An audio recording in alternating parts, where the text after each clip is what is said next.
Church, did y'all miss me? Because I missed you. After a week hiatus, we are back with our Married at First Sight Boston couples. And baby, there is not a front runner to be found. This episode may be called Settling In or Just Settling. Spoiler alert, everybody is settling. I got my notes. I hope y'all got yours. Let's get on into this damn mess.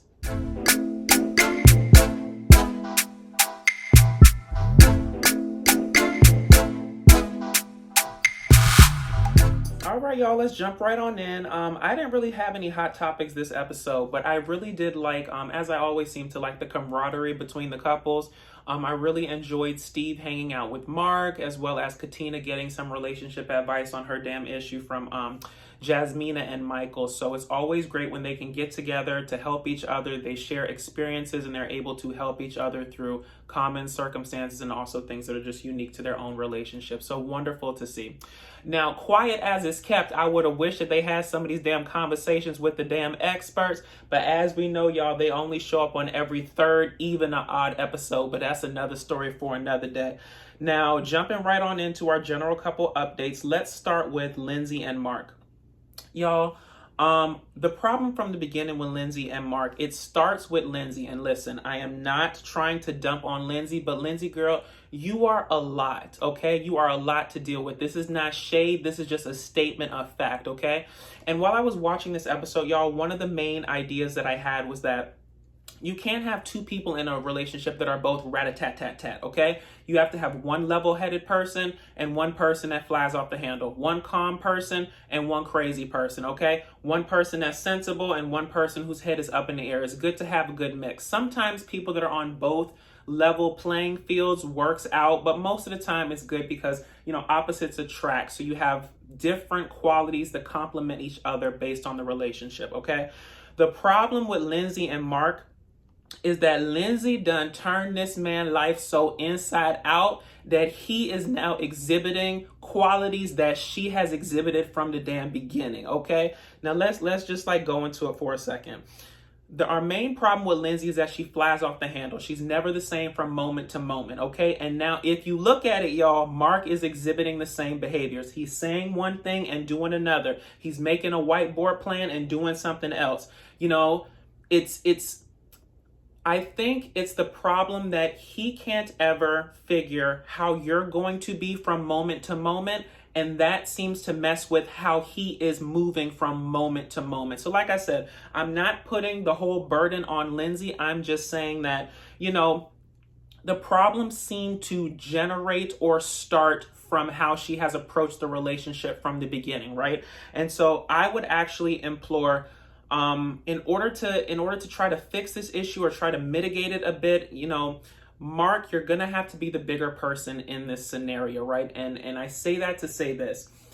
If you want a change in behavior from Lindsey, you're going to have to make her feel safe. And what makes her feel safe is routine and also consistency, right? So if you say you're going to do something, actually do it. And listen, I know it can be hard. This lady done turn your life upside down from every way from A to Zimbabwe, but you're going to have to try to create some sense of normalcy in terms of that she can count on what you say is what you mean and what you do, okay? Because if she can't count on that, she's going to keep flying off the handle. Now listen, I do want to commend Mark for kind of learning Lindsey in a sense, right? Because we saw in this episode towards the end how Lindsey was flying off the handle about the whole argument that they had around, you know, the food and her touching him and whatnot. But he was able to sort of calm her down and say, listen, I really want you to be a part of this photo shoot. Why don't you stay and be a part of the photo shoot? Now, baby, I don't know if she left after the photo shoot, but as far as the photo shoot, it gave her something else to focus on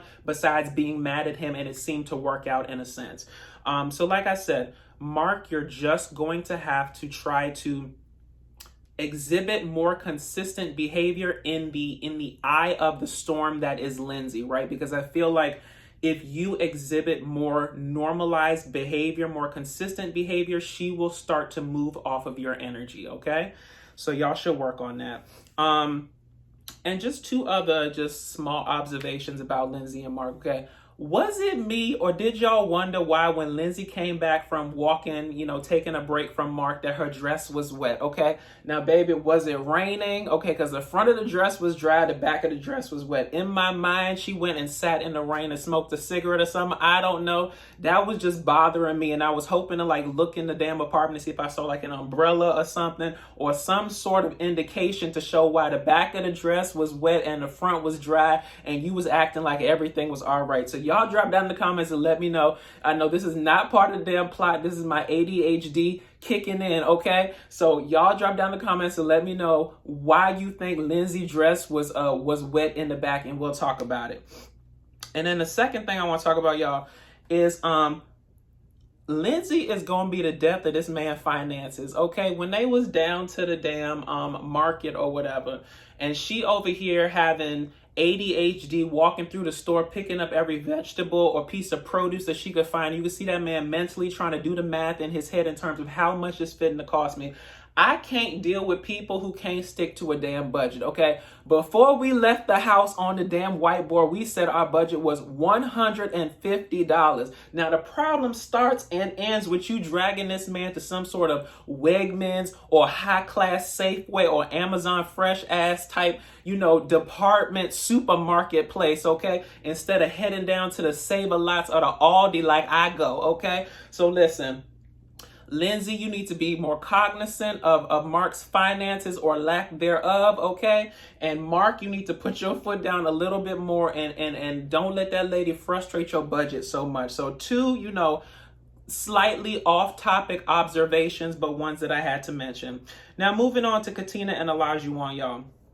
I have completely checked out of this relationship, baby. After last week and Isaac flying off the handle, listen, for me, my general rule is that once is a fluke and twice is a pattern, okay? And we are on about maybe chance 4 or 5 with Isaac right now, so I'm not really featuring him no more. To me, this is like the hallmark of an abusive relationship. When it's good, it's great. When it's awful, it's horrible, okay? And it's like the constant ebb and flow, And I understand, the Married at First Sight experiment, it brings out all sorts of, personality types, issues between people, conflicts. But I really feel, y'all, that K. Michelle said it best. You can't raise a man, okay? He is already who he is right now, okay? And that's what he keeps showing you. Now, don't get me wrong. People can change, but I think one of the things Katina is going to have to figure out is whether or not she can hang on for the possibility of change beyond the damn 8-week experiment. And that's where it begins and that's where it ends.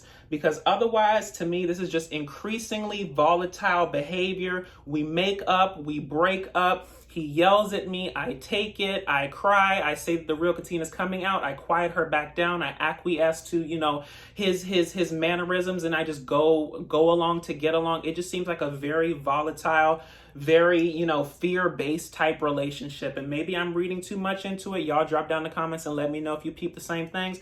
But listen, I believe in Maya Angelou, and she said, when someone shows you who they are, believe them the first time. And I think, with me trying to give Isaac / Olajuwon a second chance in terms of, people can change. And he had a very, very good speech when it first started, but I'm sorry, the actions and the continual infractions just detract from his message. And that's where I am with it right now. So I don't really know how I feel about the longevity of this couple, but like I said before, it's going to come down to Katina deciding whether or not he has the possibility to change beyond the 8-week experiment, or if she just wants to throw in the towel. So good luck, girl. We're going to be watching.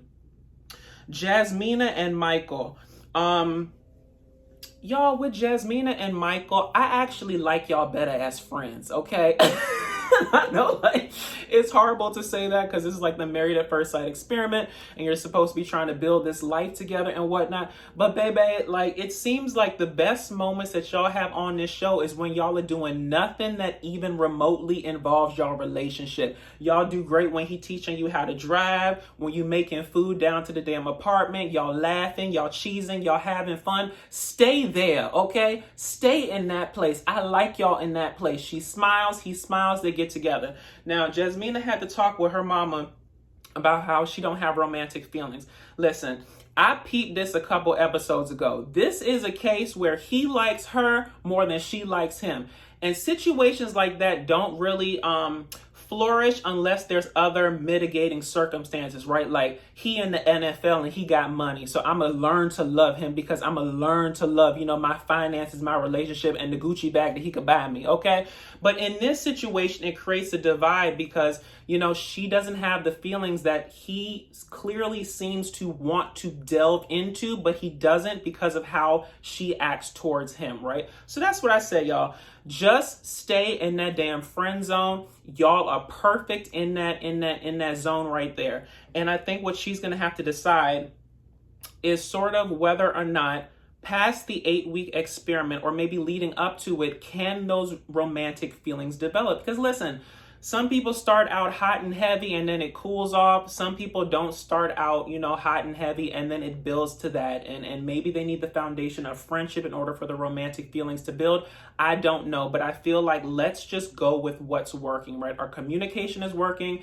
This friendship that we seem to be building is working, and we'll figure everything else out as we go along, And so Jasmina, girl, you're just going to have to decide by, week 8 or the end of the experiment, or just an introspective look at the rest of y'all life together.